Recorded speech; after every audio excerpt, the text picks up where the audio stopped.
Deus tem uma palavra muito especial para você essa noite. O tema da nossa ministração de hoje é: tem um dilúvio na minha direção. E nós estaremos meditando sobre essa questão, porque os tempos são difíceis, são complicados. Todos nós, em algum momento, nós estaremos enfrentando ou estamos enfrentando situações difíceis, complicadas. Crise nunca avisa, são imprevistos, elas vêm sem aviso. Querendo ou não querendo, elas vêm na sua vida e não adianta. E esse tema da ministração de hoje, tem um dilúvio na minha direção, é uma palavra que eu tenho certeza vai falar muito forte na sua vida, como falou aqui na parte da manhã com as pessoas. Nós, sempre que podemos, nós contamos nas igrejas as histórias de Noé. As pessoas falam de Noé, do dilúvio. É uma história bíblica que a maioria das pessoas já ouviu falar. Em alguma forma, de alguma maneira, conhecem um pouco dessa história de Noé, da arca, do dilúvio e tudo mais. Às vezes, a gente usa como uma historinha que a gente conta para as crianças. Porque às vezes a criança olha lá no céu e, no momento de chuva, ela vê lá um arco-íris e às vezes pergunta: o que é aquilo lá? E a gente fala que lá é um arco-íris. Eu não vou entrar em questões teológicas aqui, de dizer que o nome correto da Bíblia é Arco da Aliança de Deus, não é arco-íris, que arco-íris é o arco de íris, mas é o arco que Deus colocou lá para falar: olha, eu não vou destruir mais a minha criação dessa maneira, não vai ser assim. E a gente aproveita para contar essa historinha então para as crianças, do arco-íris, de Noé, do dilúvio. E essa palavra de hoje, tem um dilúvio vindo na minha direção, vem porque quantos de nós, em algum momento, nós já tivemos alguém que chegou para nós e disse assim: olha, não vai acontecer isso na sua vida, é muito difícil, a cura não vai vir porque isso é muito difícil, esse negócio que você está pensando em fazer não tem jeito porque você não tem recurso, você não vai ter força para passar por isso. Quantas vezes algumas pessoas chegam para a gente para dizer: olha, não pode ser feito, você tem que tomar consciência, senão você vai ficar muito triste, coloca o seu pé no chão. Às vezes eu preocupo muito com essas pessoas que mandam a gente pôr o pé no chão. Tem uma diferença muito grande entre ser realista e ser pessimista. Eu posso ser realista com otimismo, mas existem pessoas que acham que serem pessimistas é ser realistas. E são aquelas pessoas que vira mexe, elas estão dizendo: olha, não dá, não tem como, não tem condição, não tem recurso, não tem jeito de fazer, isso não é para você. E sempre isso acontece na nossa vida. Isso também poderia resumir muito bem o que acontece aqui com Noé, quando Deus pedia para Noé aquilo que era para ser feito. Porque quando você lê a Bíblia nos dá indícios suficientes, lembrando que eu respeito as pessoas que pensam em contrário, a Bíblia dá indícios suficientes para a gente acreditar que até o dilúvio, até na época do dilúvio, ainda não tinha chovido na face da terra. A chuva ainda não tinha acontecido, a chuva não tinha vindo ainda até essa época, ou pelo menos no mundo bíblico conhecido. Porque quando a Bíblia fala do mundo, não está dizendo do mundo inteiro muitas vezes. Às vezes a Bíblia está falando do mundo bíblico conhecido ali para as pessoas que estavam escrevendo. Então até a época do dilúvio, tudo indica que não tinha chovido ainda na face da terra desde a criação, a chuva não havia vindo. Por exemplo, o arco-íris. O arco-íris ele passou a existir somente depois do dilúvio.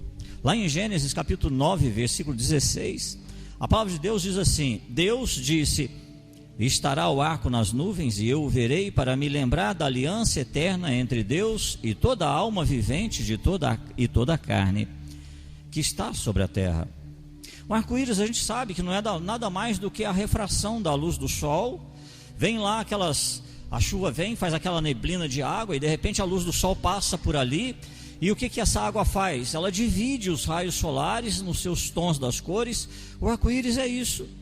E aí quando a gente começa a ler esse texto, Deus dizendo que até então não tinha arco-íris, seria colocado esse arco da aliança logo a partir dali. Ou seja, existia a luz do sol, porém não existia água, não existia chuva, não existia o vapor da chuva, a neblina da chuva para fazer o arco-íris. E isso nos dá um indício que talvez não chovia na terra até a época do dilúvio. Essa chuva não acontecia. Às vezes você pode perguntar: pastor, mas como é que tinha planta, vegetação, como é que as pessoas comiam, como é que isso acontecia, como é que as plantas cresciam, germinavam? Lá em Gênesis capítulo 2, versículo 6, a Bíblia diz assim: um vapor, porém, subia da terra e regava toda a face da terra. A Bíblia está dizendo que era o vapor que subia da terra que regava a terra, não era a chuva. Não era a chuva que regava, esse vapor que subia, ele regava, ele fazia as plantas crescerem, fazia as plantas darem seus frutos, esse vapor que subia da terra. E por isso nós acreditamos que até então, a Bíblia nos diz que talvez não tenha havido chuva ainda até essa época do dilúvio. E Noé então tem uma conversa com Deus, ou Deus tem uma conversa com Noé. E Deus então chega para Noé e fala: Noé, eu vou mandar um dilúvio. Eu vou mandar um dilúvio, é o seguinte, eu quero que você construa um barco, ou uma arca, porque eu estou mandando um dilúvio, esse dilúvio vai vir. Lá em Gênesis capítulo 6, versículo 14, na parte A, diz assim: faze para ti uma arca de madeira. No versículo 17, na parte A também, diz assim: porque eis que trago um dilúvio de água sobre a terra. Nós vimos aqui que talvez não tenha tido chuva ainda, e Noé deve ter pensado: dilúvio, o que é dilúvio? Eu não sei o que é dilúvio, o que é chuva. E de repente ele continua pensando e fala: arca, barco, o que é barco, o que é arca, o que é isso? E quanto mais a conversa ia se estendendo, Noé, ele ia entendendo que ele não estava preparado para aquele projeto de Deus, porque ele não sabia, ele nunca tinha visto chuva, ele não sabia o que era um dilúvio, ele nunca tinha visto um barco, ninguém tinha feito um barco, pelo menos para ele ter uma ideia do que era esse barco. E Noé começou a pensar: gente, eu não estou preparado para fazer isso, eu não tenho condições de fazer isso que Deus está me pedindo, eu não tenho como fazer isso acontecer. Noé, ele tinha uma decisão para tomar. A decisão de Noé era: ou eu penso como uma pessoa carnal, que já vê uma dificuldade, já pensa que não tem jeito e eu não vou ter como fazer, ou eu vou começar a pensar e vou escolher pensar como uma pessoa sobrenatural, que tem fé em Deus e diz: se Deus está dizendo para fazer, eu faço, eu sei que vai dar certo. Quantas vezes nós nos desqualificamos, irmão? Quantas vezes nós olhamos para a nossa vida e aí nós começamos a receber algumas ideias de Deus, alguns pensamentos de Deus, algumas soluções de Deus. Deus vem, Deus revela uma ideia, Deus dá um conceito, Deus às vezes dá um plano, Deus vem e ali de uma forma, de repente, um problema que a gente estava passando, de repente vem uma ideia, talvez uma solução, mas em vez de perseguir aquilo que Deus está colocando no nosso coração, nós começamos a ficar pensando assim: não é para mim, não dou conta, não é o tempo, não vai ter jeito, não é para ser feito agora, e a gente fica descartando. Sabe por quê, irmão? Porque existem algumas coisas na nossa vida que vão acontecer sem nunca ter acontecido antes. Existem bênçãos que vão chegar na nossa vida que nós nunca experimentamos antes. Existem novidades de Deus que nós nunca experimentamos antes na nossa vida. E às vezes nós nos desqualificamos para isso. Às vezes nós compartilhamos as nossas ideias com pessoas e alguém olha para você e diz assim: não vai dar certo, desiste. Não fica caçando força não, você vai se endividar, você vai gastar um pouquinho de dinheiro que às vezes você tem, para que fazer isso? Não, desiste, larga a mão disso, não vai dar certo. E aí você pensa bem e fala: gente, será que essa pessoa não tem razão? E aí você desiste, você sepulta aquela ideia, você sepulta aquele plano, e aí você não quer fazer mais porque veio a voz da razão, e a voz da razão muitas vezes sepultou a voz da fé. A voz da razão diz assim: olha, pensa direitinho, não vai entrar em aventura não, porque... E às vezes Deus dando uma direção para a sua vida. Você precisa saber de uma coisa: fé não é fé até que ela seja provada. A fé não é fé até ser testada. Até ela ser testada, ela é um pensamento, ela é uma crença, é um pensamento positivo. Mas a fé só se torna fé a partir do momento que ela é testada. Ela é, antes disso, ela é um sentimento que de repente a gente olha, é aquilo pelo qual a gente tem fé. O teste da fé é exatamente quando eu começo a passar por situações, quando eu começo a enfrentar coisas e eu continuo acreditando apesar do que outras pessoas estão vendo. Por exemplo, a fé que você tem num Deus que cura. Eu sei que você crê que Deus cura, mas hoje a grande questão é: você tem fé num Deus que cura? Você vai descobrir que você só tem fé num Deus que cura quando você enfrentar uma doença. Quando a doença vier na sua vida e você tiver que acreditar, você tem que se apegar. A única coisa que sobra é a mão de Deus. Seja a mão de Deus para dirigir os médicos, seja a mão de Deus para orientar o médico para te dar o remédio adequado que vai fazer o efeito, ou seja a mão de Deus para retirar sobrenaturalmente aquela enfermidade. Mas é só nesse momento que você vai entender: gente, eu creio num Deus que cura. Porque agora eu estou passando, a minha fé está sendo provada, a minha fé está sendo testada através dessa enfermidade. Você crê num Deus de provisão, num Deus provedor, num Deus que nunca vai deixar faltar nada na sua casa, mas essa fé não será fé até ser provada num tempo de necessidade. Naquele tempo da necessidade, quando você olhar e falar, gente, não me faltou comida, não me faltou o pão, olha, está tão difícil. E eu gostaria de dizer uma coisa para você aqui, irmão. Esse ano agora, vem vindo aí um ano complicado, um ano de política. Eu quero fazer um pedido para você.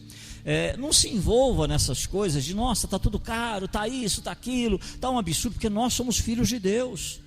Quem sustenta a nossa casa é Deus. Não é governo, não é política, é Deus. É Deus, irmão. Às vezes eu vejo as pessoas aí estão se perdendo nessa questão, esquecendo quem são. São filhos de Deus. Sabe por quantas crises você já passou na sua vida? Sabe quantos apertos você já passou na sua vida? Você não deixou de comer, não faltou o pão na tua casa, não faltou o pão na tua mesa, você teve onde morar, teus filhos tiveram roupa para vestir, calçado para usar, independente de se estava caro, se estava barato, se estava assim ou se não estava. Então, por favor, não entra nessa conversa não, porque senão a gente começa a olhar para o homem e esquece de olhar para Deus. Deus é o Senhor de todas as coisas. É Ele quem faz a chuva cair do céu, é Ele quem rega a terra, é Ele quem faz o campo produzir, é Deus. Então, é só um aviso que eu estou te dando, porque agora vem uma época aí, né, das pessoas entrarem nessas conversas. Está isso, está caro, e eu vejo pessoas às vezes desanimando, eu vejo pessoas às vezes se abatendo, mas Deus vai continuar sustentando a sua casa, sustentando a sua vida, porque Ele é um Deus de provisão. E é esse tempo de necessidade que faz a nossa fé ser provada e ser a fé num Deus de provisão. Até que você creia que o Deus que você serve é aquele Deus que chama a existência o que não existe. A Bíblia diz isso, que se não existir, Deus chama a existência se for necessário. Você só vai a ter esse tipo de fé quando você estiver passando por um período da tua vida em que as coisas parecem ser impossíveis.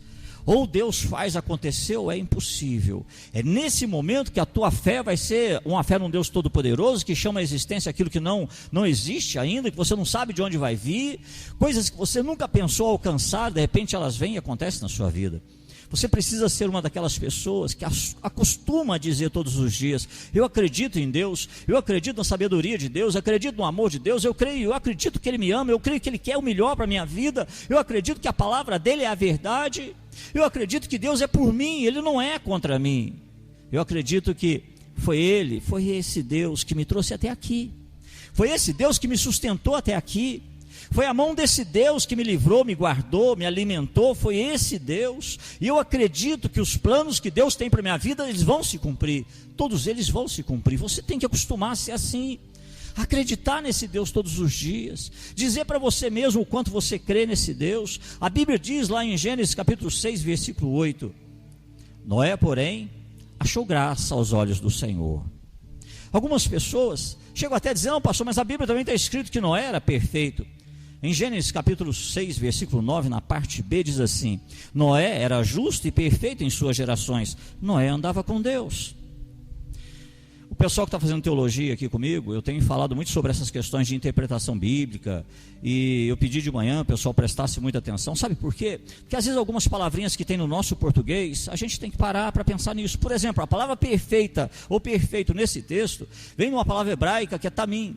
Tamim não quer dizer perfeição de não ter erro, tamim não quer dizer perfeição de não cometer erros, tamim nesse sentido significa sincero e íntegro, aquilo que está em oposição ao que é enganoso, fingido, vaidoso. Então, Noé, ele era uma pessoa perfeita, mas não como quem tem defeitos, ele era uma pessoa perfeita no sentido de ser íntegro, no sentido de ser reto de coração, no sentido de que os princípios de Deus estavam implantados em Noé. Nesse sentido ele era íntegro.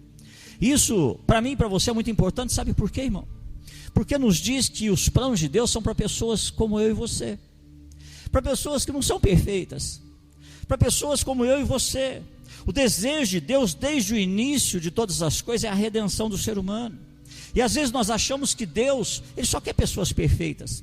Às vezes nós olhamos para a nossa vida e a gente chega até a se convencer de que Deus não vai nos abençoar, porque a nossa vida está tão torta, a nossa vida está tão complicada, a gente tem tantos defeitinhos ainda, e a gente fala, Deus não vai ouvir minha oração, Deus não vai fazer. Mas aqui nós lemos um texto falando de perfeição no sentido de sinceridade e integridade, mas ao contrário do que nós pensamos.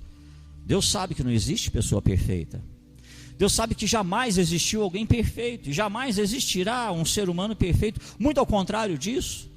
Deus sabendo que não existe pessoa perfeita, porque o erro que eu cometo, você não comete, mas talvez o erro que você comete, eu também não cometo. Nós pecamos por atos, palavras, pensamentos, omissões, ou seja, todos pecam. E Deus é perfeito, a sua justiça é perfeita. Sabe o que significa isso, irmão? Qualquer mancha diante de um Deus perfeito é mancha. Não importa se é grande, se é pequena, é mancha. Não tem pecado grande, pecado pequeno, é um Deus perfeito. E essa perfeição de Deus, qualquer mancha é defeito, qualquer mancha é pecado. Por isso todos nós somos pecadores. Diante de um Deus perfeito, todos nós somos pecadores. A justiça de Deus não é igual à nossa, não, irmão. Porque a gente fica assim, tem pecado mais grave, tem pecado menos grave. Não, para Deus erro é erro, porque Ele é perfeito. Então isso significa que Deus, quando olha para a terra, Ele não acha ninguém perfeito. Deus, quando olha para a terra, Ele não acha ninguém justo, digno. Ele não acha, porque nós pecamos dessas 4 maneiras, seja por atos, seja por palavras, seja por pensamentos e seja por omissões. Até o bem que a gente deixa de fazer, nós estamos pecando. Deus quer pessoas, procura pessoas como eu e você. Deus quer pessoas como eu e você, que sabem, por exemplo, o que é a dor. Pessoas que já passaram ou estão enfrentando um momento de dor, um momento de dúvidas, de incertezas, momentos de dor mesmo. Pessoas que precisam de perdão, pessoas que precisam de um caminho mais elevado para viver, de um outro motivo para viver, de um motivo mais elevado para tocar a sua vida. Pessoas que nesse momento não sabem o que fazer da vida, não sabem o que vão fazer das suas vidas ou com as suas vidas. Pessoas, Deus está dizendo que Ele tem um plano para pessoas que nesse momento estão tão despedaçadas, que a única certeza que elas têm é que não sabem se vão se levantar de novo. A única certeza que elas têm é que não sabem se vão se reerguer de novo. Pessoas que hoje estão pensando, não sei se nunca mais, se um dia eu vou ser outra vez. Eu não sei se um dia eu vou ter tanta disposição, tanta energia ou tanta alegria, eu não sei. Deus hoje está dizendo que Ele não procura pessoas perfeitas para abençoar. Ele procura pessoas como eu, como você. Deus quer essas pessoas que sabem o que é viver essa humanidade que nós temos que viver. Ele é o Deus que quer entrar na sua situação, quer pegar os pedaços, e Ele quer consertar tudo aquilo que o inimigo tentou e tenta destruir, porque o inimigo o tempo todo ele quer despedaçar a sua vida, despedaçar a sua fé, despedaçar o seu pensamento otimista, positivo. E Deus ele está trabalhando o tempo todo para juntar esses pedaços e fazer de você uma pessoa realmente livre. A Bíblia diz assim: se o Filho vos libertar, verdadeiramente sereis livres. Sabe o que quer dizer isso, irmão? A liberdade que Deus oferece é aquela que no final te dá como prêmio alegria e esperança. A liberdade que o mundo te oferece se chama libertinagem, porque a liberdade do mundo no final tem dor, sofrimento, angústia, destruição. A liberdade de Deus te dá alegria e te dá esperança. A liberdade do mundo, que diz para você que você pode fazer qualquer coisa que você quiser, que isso é direito seu, destrói com o tempo, destrói sua casa, sua família, seu casamento, a sua vida, a sua fé. Essa é a liberdade que o mundo te dá. A liberdade de Deus lá no final, às vezes a gente sofre um pouquinho aqui, mas lá no final tem alegria, tem esperança, salvação, redenção, perdão, graça, misericórdia, para pessoas reais como eu e você. É isso que Deus tem para as nossas vidas. Em Gênesis capítulo 7, os versículos 11 e 12, a palavra de Deus diz assim: no ano 600 da vida de Noé, no mês segundo, aos 17 dias do mês, naquele mesmo dia se romperam todas as fontes do grande abismo, e as janelas do céu se abriram, e houve chuva sobre a terra 40 dias e 40 noites. Irmão, como o Espírito Santo foi detalhista aqui. O Espírito Santo ele foi detalhista nessas informações. Ele dá aqui o período, quantos anos Noé tinha, em que mês isso aconteceu, quantos dias daquele mês isso aconteceu. Noé pode não ter visto o dilúvio chegando, mas Deus já sabia o dia, já sabia a hora, mesmo que estivesse isso muito à frente para acontecer. E hoje Deus está dizendo para você que Ele é o Deus de ontem na tua vida, Ele sabe tudo que já aconteceu na sua vida. Ele é o Deus de hoje, Ele sabe tudo que está acontecendo na sua vida. Mas Ele também é o Deus do teu futuro, É o Deus que sabe tudo que vai acontecer na sua vida, quando vai acontecer na sua vida. E Ele está dizendo que Ele já está no teu futuro, esperando esse dia chegar, porque Ele já viu antes de você, Ele já conhece antes de você, Ele já sabia disso antes de você, quando você foi formado lá no ventre da sua mãe. É por isso que a Bíblia diz que Jesus é o Cordeiro imolado antes da fundação do mundo. Lá no ventre da sua mãe, Deus já sabia um monte de coisa da sua vida. Por exemplo, Deus olhou para o seu futuro, para o meu futuro. E aí Deus disse assim, olha, no dia tal, na semana tal, do mês tal, do ano tal, você vai precisar de um amigo mais chegado que um irmão. Todos nós já passamos por isso, irmão. Momentos na vida que nós precisamos de amigos mais chegados que irmão. Momentos na vida que às vezes a família não pode estar do lado. E aí Deus levanta um amigo mais chegado que irmão que está ali do lado. E Deus dizendo assim, olha, eu sei o dia que você vai precisar disso. E eu vou estar do teu lado para atender essa necessidade. Deus ainda pensou em tal dia, em tal mês, em tal ano. Você vai no médico. E quando o médico te der aquela notícia que você não queria receber, quando o médico chegar para você e falar algumas coisas que vão te deixar muito, mas muito para baixo, Deus está dizendo, olha, eu sei que você vai precisar de um milagre, e eu estarei lá. Eu estarei lá junto com você. Em tal dia, em tal mês, em tal ano, o seu coração vai ser partido, despedaçado. Você vai se entristecer demais. Você vai passar um aborrecimento e uma tristeza tão grande que você vai precisar de alguém para recolher cada lágrima que cair dos teus olhos. Cada lágrima que você chorar vai precisar de alguém para recolher. E eu estarei do teu lado, pronto para te consolar, pronto para te carregar se for preciso. Assim como estou com você hoje, assim como eu estive lá no passado, assim como eu estou hoje, eu sempre estarei com você. Lá no seu futuro, pronto, te esperando. Eu não vou te deixar, eu não vou te abandonar. Estarei sempre preparando uma mesa para você, na presença dos teus inimigos. Sabe aqueles momentos da vida que vêm para destroçar, irmão? É como se Deus falasse assim, vem cá, senta aqui.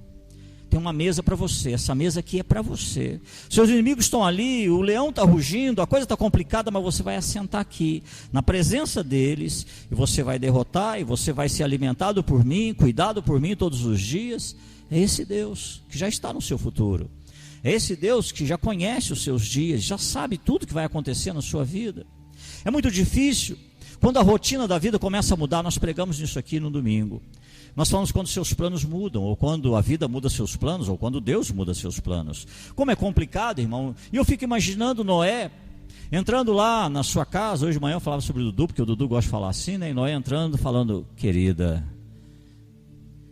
eu gostaria de falar uma coisa para você, querida. Eu acho que Deus quer que eu faça um negócio chamado barco. Deus está me pedindo para fazer isso. A esposa de Noé deve ter olhado para ele e deve ter falado, Noé, eu te conheço já faz 500 anos, Noé. Tem 500 anos que eu te conheço, e agora você vem com uma loucura dessa, Noé. Você nunca teve essas loucuras, e agora você vem fazer, você já não é tão jovem mais, você não tem 250 anos mais não, Noé. Você não é jovenzinho mais não, que história que é essa de fazer esse negócio chamado barco? Ninguém sabe o que é isso, como é que é esse negócio de barco? Você não é jovem mais não, para com isso. Você não tem 250 aninhos mais não. Deus hoje está dizendo para você que talvez você esteja pensando que o tempo da vida já passou para você. Que talvez hoje você esteja pensando, olha, tudo que eu tinha que fazer eu já fiz. E olha, tem gente aqui que teve essa conversa. Chamar filho e falar, olha, tudo que eu tinha que fazer eu já fiz. Agora vocês dão um jeito, vocês aprumam o corpinho de vocês, porque agora é com vocês. Tem gente essa semana que falou isso. Agora é com vocês. Tudo que eu tinha que fazer na vida eu já fiz. Tudo. Deus hoje está falando com você. Vocês não fez tudo que tinha que fazer na vida, ainda não. Você não fez tudo que tinha que fazer na vida. Talvez você esteja pensando, olha, eu não quero começar nada, eu não quero iniciar nada, eu não quero fazer nada, eu não quero. E Deus hoje dizendo para você que não é hora disso. Porque eu acredito que enquanto Deus tiver um propósito para você aqui, nada, nem ninguém, nem situação nenhuma vai poder te levar daqui. Quando o teu propósito já estiver cumprido, quando for aquele tempo em que aí sim se cumpriu o seu propósito, esse vai ser o dia que Deus vai olhar para você e vai falar assim, vem para casa, vem para casa. Você já está cansado, vem para casa. Você já batalhou demais, vem para casa. Vem, porque agora é hora de você desfrutar das delícias, de tudo que eu tenho preparado para você, vem para casa. Quando terminar o propósito dele, pode ter certeza que ele te chama para casa. E aí é aquele momento que você tem que chamar o pessoal e falar: galera, fui. Até já já. Já já a gente se encontra. Essa é a hora que a gente é muito bobo, a gente fala assim: tô fora, não foi nada. Mas essa é a hora que nós que sabemos da vida eterna, sabemos que Deus tem preparado para a nossa vida, a gente sabe que morte não existe. É aquela hora que a gente chega e fala: ó, fui, terminou meu período aqui, valeu, estou esperando vocês lá, hein? Estou esperando, não precisa ter pressa para ir não, pode terminar tudo, tem que fazer aí. Mas depois a gente se encontra. Quando Noé tinha 500 anos, o seu avô, chamado Matusalém é o homem que mais viveu na Bíblia. Matusalém, ele viveu 969 anos. Matusalém ainda era vivo nessa época de Noé. Matusalém era filho de Enoque. Enoque foi aquele homem que um dia Deus falou assim: Enoque, preciso bater um papo com você, quero levar aqui um papo tete a tete com você. Vamos fazer o seguinte: você não vai morrer não, vem para cá, sobe para o céu. Enoque é um dos dois que subiram para o céu e não passaram pela morte. Ele foi trasladado, ele subiu. Simplesmente subiu, foi trasladado. Foi como se Deus falasse: não, Enoque, você não vai morrer não, vem para cá. Larga a mão desse negócio de morrer, larga a mão de bobagem, vem para cá, vamos conversar aqui, vamos trocar uma ideia, gosto muito de você, vem para cá. Esse era Enoque. E Matusalém era filho de Enoque. E aí nós vamos conversar um pouquinho, né, sobre essa questão, porque genealogia na Bíblia não é um negócio chato, está ali para a gente entender algumas coisas. Adão viveu 930 anos. Adão tinha 687 anos quando Matusalém, seu tataraneto, nasceu. Matusalém, ele passou mais ou menos 243 anos da sua vida com Adão. Ele conviveu com Adão. Matusalém conviveu com Adão mais ou menos 243 anos. Adão era aquele homem que sabia e conhecia a criação no seu estágio original. Adão era o cara que ele sabia como é que era o mundo antes do pecado, como é que era que Deus criou, como era tudo perfeito. Adão era o sujeito que andava com Deus, conversava com Deus, ele conhecia, sabia como o mundo era originalmente.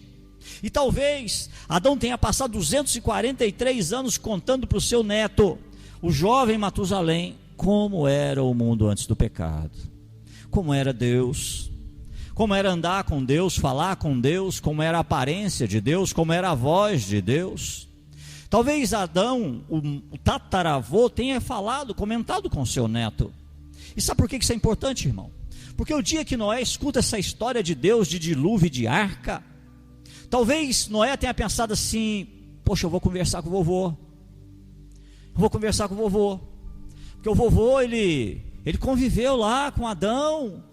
Então ele vai saber me falar alguma coisa sobre isso aqui. Talvez ele tenha chegado e falado: vovô, eu não sei o que fazer. Deus me falou do negócio de um dilúvio que está para chegar aí, me mandou fazer um barco muito grande. Ele até me deu o projeto, me deu os detalhes, o material que eu tinha que usar, as medidas, tudo, o que eu tinha que fazer, como é que seria. Mas eu nunca vi um barco. Eu nunca vi, ninguém nunca fez, eu não tenho nem ideia de como é isso. Eu tenho falado que é a mesma coisa de gente que toca música por partitura e gente que toca por cifra. Quem toca por cifra, se nunca escutou a música, vai ter dificuldade. Partitura não, você não precisa conhecer a música não, está ali, você sabe, você vai tocar direitinho. E Noé falando: olha, ele deu o projeto, mas eu nunca vi um barco. Eu não sei como é que é isso, eu não tenho a mínima ideia de como começar isso. E Matusalém deve ter olhado para o seu tataraneto, para o seu neto, e ele deve ter falado assim: Noé, se Deus te mandou fazer uma coisa, começa a fazer. Começa a fazer, porque à medida que você começar a fazer, o próprio Espírito de Deus vai te guiar. O Espírito de Deus vai te orientar. Nem sempre a gente sabe tudo antes da hora de fazer. Existem coisas que a gente vai descobrindo à medida que a gente vai fazendo, à medida que a gente vai vivendo. Então começa a fazer. Porque deixa eu te contar uma coisa: o meu tataravô também, o Adão, ele sempre me falou que uma das coisas que ele aprendeu é que quando Deus mandar uma coisa, é melhor fazer, é melhor obedecer. Então obedeça. Eu também não sei o que é um barco, Noé. Eu também não tenho ideia do que é esse tal de dilúvio. Eu não sei o que é isso, eu não sei o que é um barco, não. Mas se Deus falou para você: constrói, então constrói. Vai construir. Eu não tenho a mínima noção do que é isso, dilúvio. Mas se Deus falou que está chegando, então vai chegar. Não importa quanto tempo vai demorar, vai chegar. É melhor você acreditar, vai acontecer. Para você que está ouvindo essa palavra, você que está aqui, as pessoas vieram de manhã, quem vai ver nas redes sociais, não importa o que esteja para acontecer na sua vida. Eu não sei as coisas que ainda estão preparadas, programadas para você ou para mim. Hoje Deus está dizendo que independente do que vai acontecer na nossa vida, Ele sempre estará comigo e com você. E Ele vai sustentar todos os planos que Ele tem para você, para que esses planos se cumpram. Apenas faça o que Deus te pede hoje. Faça hoje. Eu vejo um monte de gente preocupado com amanhã e deixando o hoje de lado, se esquecendo de viver bem o dia de hoje, fazer o que tem que ser feito hoje. O amanhã é outra história. E Deus dizendo isso para você: o teu futuro eu conheço, o teu futuro eu já sei como vai ser, e eu vou estar lá com você. Mas hoje eu quero que você faça, viva bem o hoje. Eu vou te sustentar, todos os planos que eu tenho para a tua vida vão acontecer. E aqui hoje, como de manhã, com pessoas que vão ouvir essa palavra, tem pessoas que conhecem um Deus que cura, porque experimentaram esse poder de Deus no momento difícil das suas vidas, ou talvez no momento difícil da vida de alguém da sua família, que foi aquele momento de uma enfermidade, e de repente talvez você não soube nem como orar, mas de repente um médico disse: olha, eu não sei o que aconteceu, eu não sei te explicar o que aconteceu. Você, aqui tem pessoas que passaram por esse tipo de experiência, e sabem que esse Deus que nós servimos é assim. Pessoas que conheceram a cura, o Deus da cura no momento difícil das suas vidas. Aqui tem pessoas que conheceram um Deus de provisão quando todas as portas da sua vida estavam fechadas. Aqui tem pessoas que sabem o que é portas fechadas, como tem pessoas que sabem o que é isso hoje. Sabe que aqueles momentos da vida que as portas não se abrem, está tudo fechado, não tem jeito. É o emprego que não vem, é o currículo que não dá certo, tudo fecha, parece que as coisas que você está fazendo, e naquele momento é como se Deus tivesse falado para você: olha, você passou um momento difícil na sua vida, mas eu te dei o pão, eu te dei a comida, eu não desamparei você, eu cuidei de você. É só olhar para trás. Tem gente aqui mais experiente que, se olhar para trás, vai poder contar a história lá de trás, de como é que era, como é que foi, de como é que foi difícil, como foi complicado, como não foi fácil. E você conheceu um Deus de provisão na sua vida. Aqui tem pessoas que conheceram o Deus que nos guarda. Sabe quantos livramentos Deus te deu na vida? Eu falo porque eu, por exemplo, teve muitas vezes que eu não sabia, eu não sei como é que eu cheguei em casa, eu não sei como o carro estava na garagem de casa. Aqui, sabe quantas vezes tentaram matar você, quantas vezes planejaram matar você, e você nem sabia? Sabe quantos livramentos Deus deu para a tua vida? De acidentes, de mortes, de perseguições. E olha mais, você nem conhecia Deus ainda, você nem conhecia, e Deus já te amava. Tem gente aqui que só não morreu ainda pequeno porque Deus cuidou. Teve gente aqui que só não morreu lá na infância porque Deus cuidou. E você soube o que é esse Deus que livra, esse Deus que guarda, mesmo quando você não o conhecia ainda. Amigos estavam andando com você, já pensando em tirar a tua vida, e matar você, e ali Deus cuidando de você. Aqui existem pessoas que sabem o que é um Deus que restaura, que é aquele momento da vida que a gente está lá na sarjeta e ninguém estende a mão, aquele momento da vida que só tem um que pode nos ajudar, que é Deus. Aqui tem pessoas que passaram por isso. Aqui existem pessoas que conheceram o Deus dos novos começos. Você talvez tenha perdido a sua família, seu casamento não resistiu, ruiu, e de repente Deus entrou em cena, trabalhou e te deu uma nova família. Deus entrou em cena, te deu uma nova família. E você olha hoje para a sua vida e você conhece um Deus de novos começos. Você conhece esse Deus. Não importa as inundações que você esteja enfrentando, ou as inundações que você ainda vai enfrentar na sua vida, não importa o que você precisa, o que você necessita, Deus colocou alguém do teu lado, na tua igreja, para poder dizer para você: isso que você está passando hoje, eu só sobrevivi, porque eu conheci um Deus que cura, eu conheci um Deus que guarda, eu conheci um Deus de provisão, e eu conheci um Deus de novos começos. Fica firme, porque Deus vai abrir um caminho para você, onde parece não existir soluções e nem caminhos. Esse é o Deus que a gente serve, que constrói caminhos, que abre caminhos onde não existem. Aqui você vai lidar com pessoas assim. Lá em Gênesis capítulo 7, versículo 4, a palavra de Deus diz assim: porque passados ainda 7 dias, farei chover sobre a face da terra, ou sobre a terra, 40 dias e 40 noites, e desfarei de sobre a face da terra toda a substância que fiz. Deus disse a Noé: Noé, depois que esse barco, essa arca estiver pronta, depois que os animais já estiverem dentro dessa arca, em 7 dias, na numerologia bíblica, 6 é o número do homem, 7 é o número de Deus, da perfeição de Deus.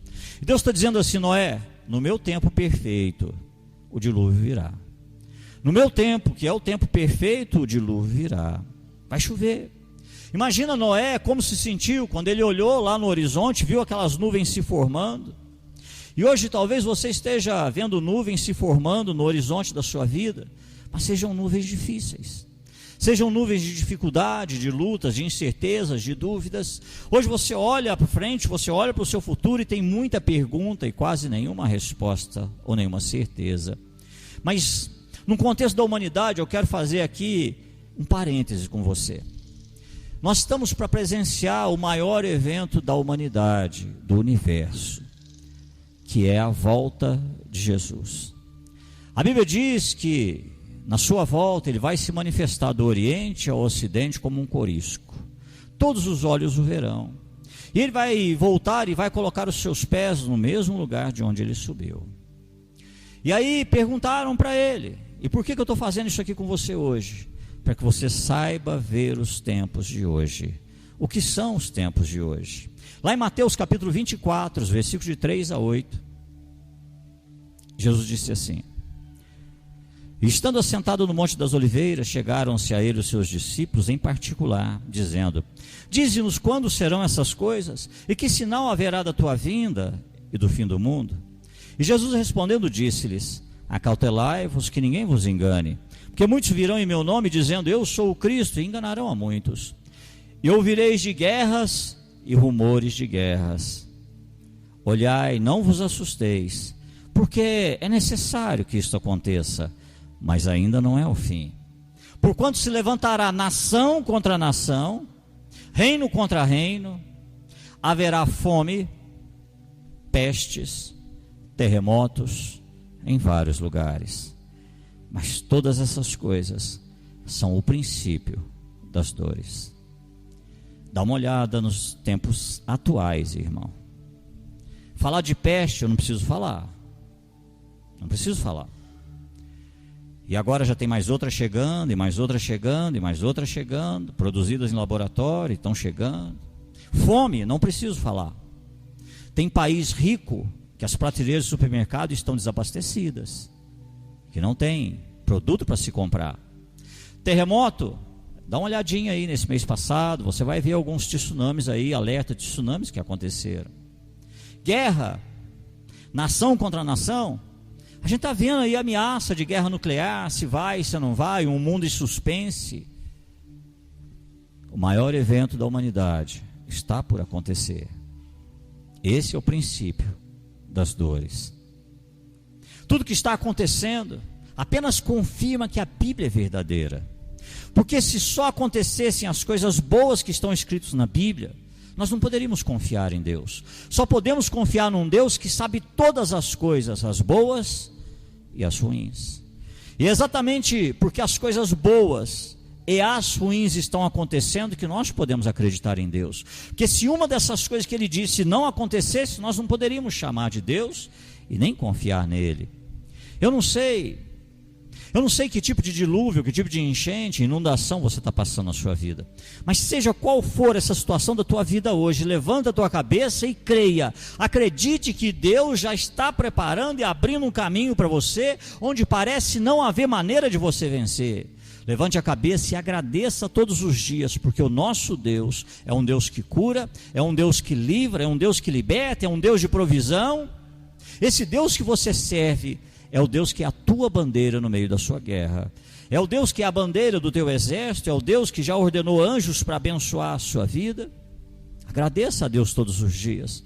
Agradeça porque A Bíblia diz que em Cristo Jesus você pode fazer todas as coisas. A Bíblia diz que tudo é possível àquele que crê. Agradeça a Deus por abrir as janelas dos céus e abençoar você de uma maneira muito maior do que você merece. Nós recebemos de Deus muito mais do que merecemos.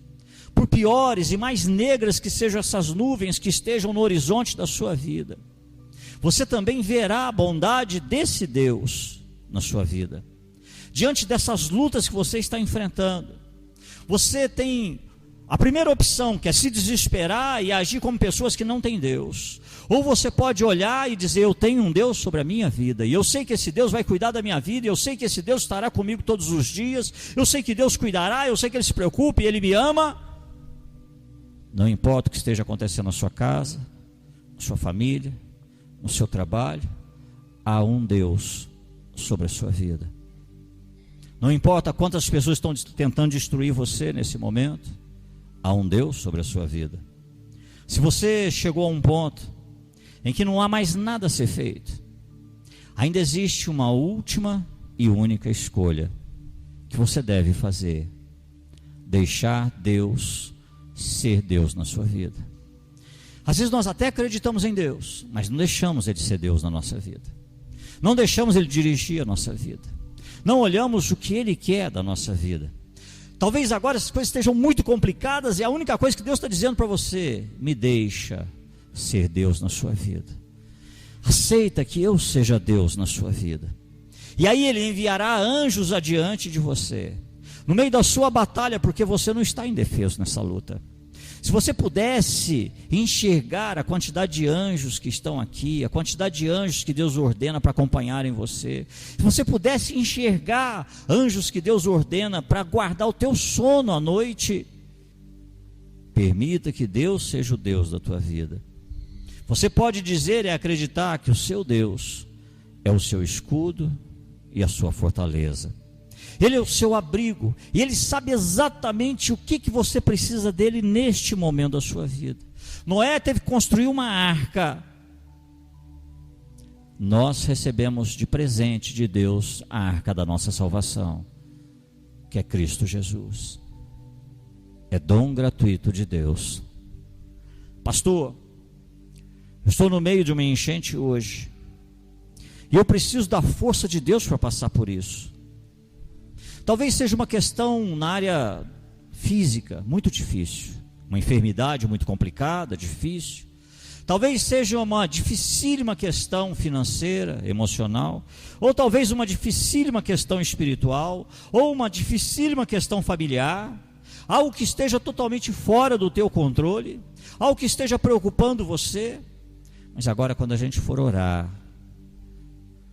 acredite que Deus sempre esteve, está e sempre estará no controle. Vamos colocar de pé, nós vamos orar. Pessoal que pegou os tatames aí, deixa eu já explicar uma coisa enquanto você fica de pé. As orações a partir de hoje, eu não sei por quanto tempo ainda, serão orações que Deus vai dirigir de uma outra maneira. Eu vou pedir pessoal, porque a oração é o seguinte: você vai orar da maneira que fica melhor para você. Não tem posição que Deus agrada mais ou não. Mas tem pessoas que gostam de orar ajoelhadas, tem pessoas que gostam de orar em pé, tem pessoas que gostam de orar sentadas. Não tem problema.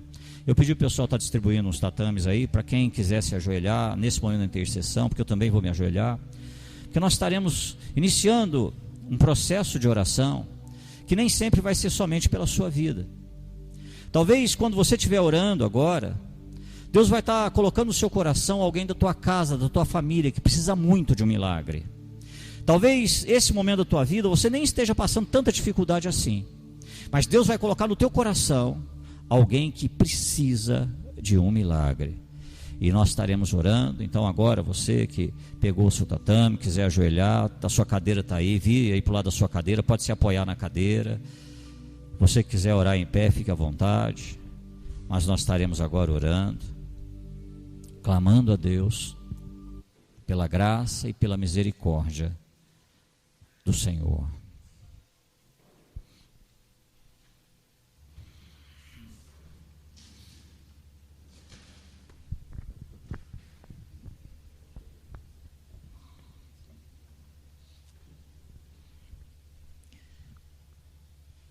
Senhor, meu Deus e meu Pai,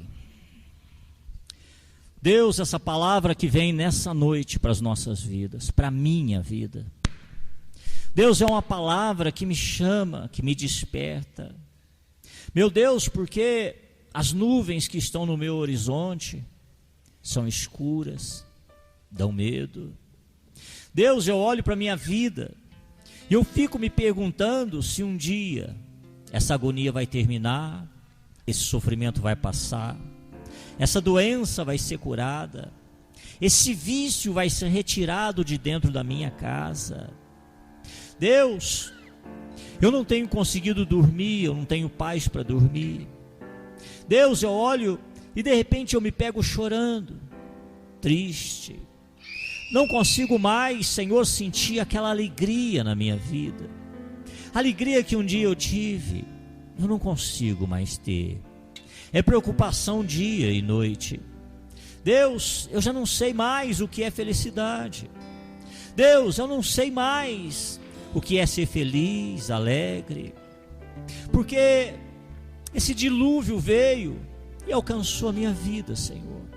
Ele alcançou a minha vida, e nessa palavra de hoje, tudo o que eu preciso, tudo o que eu necessito, é desse Jesus que veio para me curar, libertar, ser esse Deus da minha provisão, que veio para abrir caminhos onde eu não acredito mais que exista caminho.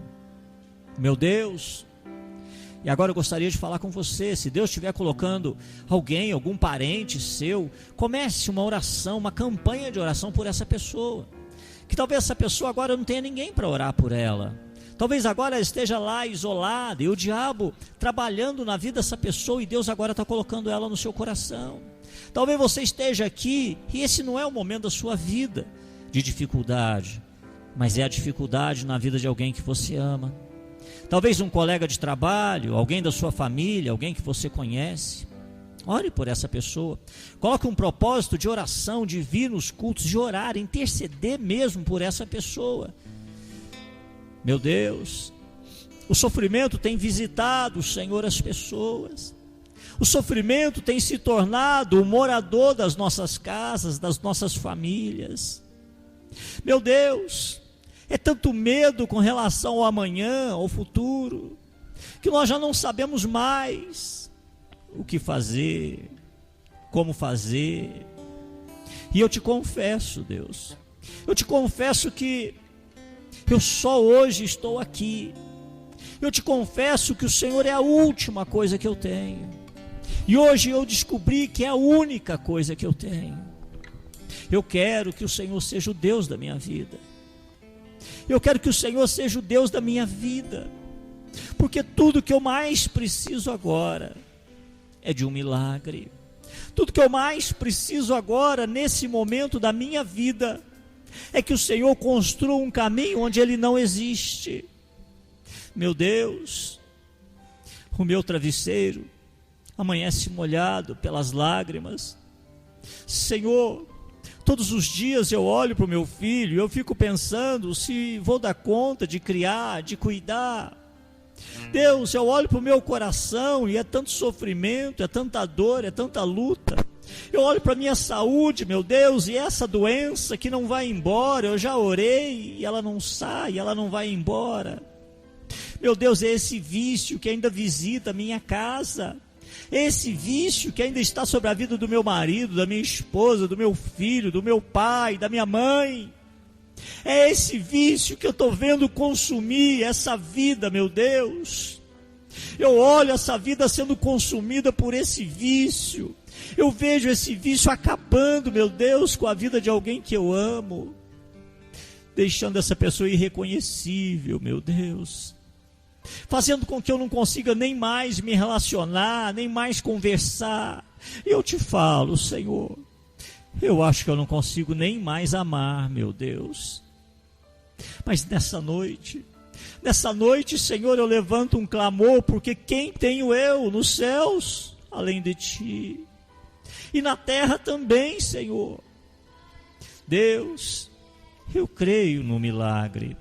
Eu creio no milagre na vida daquelas pessoas que estão aprisionadas pelas depressões, pelas ansiedades, pelas pessoas que não querem mais viver, Senhor, pelas pessoas que já não sentem mais alegria, nem vontade de vencer. Senhor, essa palavra de hoje, eu te confesso que esse dilúvio já alcançou a minha vida, que esse dilúvio chegou e há muitos anos eu estou lidando com essa enchente, com esse problema, com essa dificuldade, com essa luta. Então, meu Deus, nesse período agora, nessa noite, nessa palavra, nesse momento que eu estou orando, Senhor, eu preciso que o Senhor seja o Deus da minha vida. Eu não quero mais te conhecer de ouvir falar, não, Senhor. Eu quero te conhecer, de contigo andar todos os dias. Seja esse Deus da minha vida. Aumenta a minha fé, porque a minha fé foi abalada. A minha fé, meu Deus, foi diminuída. A minha fé não está resistindo, Senhor. E eu preciso de ti, meu Deus. Ah, Deus, quando eu olho para minha casa, quando eu olho para minha família, esses pensamentos que vêm na minha cabeça, pensamentos de morte, eu já vou olhando para minha família como se eu estivesse despedindo da minha família, como se eu estivesse me preparando para despedir. Deus, eu não quero ficar com esses pensamentos de morte, mas eles vêm. Eu preciso, eu necessito, Deus, nesse dia de entender que o Senhor ainda tem planos para a minha vida, tem planos para a minha casa, e mais do que isso, por amor. Eu creio que o Senhor tem planos para a vida dessa pessoa pela qual eu estou orando agora, seja meu pai, minha mãe, meu irmão, meu filho, meu amigo. O Senhor também é poderoso para agir nessa vida. Então, meu Deus, me dá ânimo, me dá força, para que todos os domingos eu possa estar na tua presença, orando, intercedendo, clamando, Senhor. E se na minha vida nunca aconteceu um milagre igual esse que agora eu preciso, eu sirvo a um Deus maravilhoso, de coisas novas, de novos começos, de novas oportunidades, de novas chances. E hoje, eu acredito que o Senhor me trouxe aqui para ser curado, restaurado, e porque acima de tudo, eu saiba que o Senhor está presente em todos os dias da minha vida. Senhor, se eu não sei orar, que o Espírito Santo te diga exatamente o que eu preciso, Senhor. Se eu não consigo pedir, que o Espírito Santo agora peça por mim, porque o Senhor sabe e conhece a minha vida e tudo que eu necessito.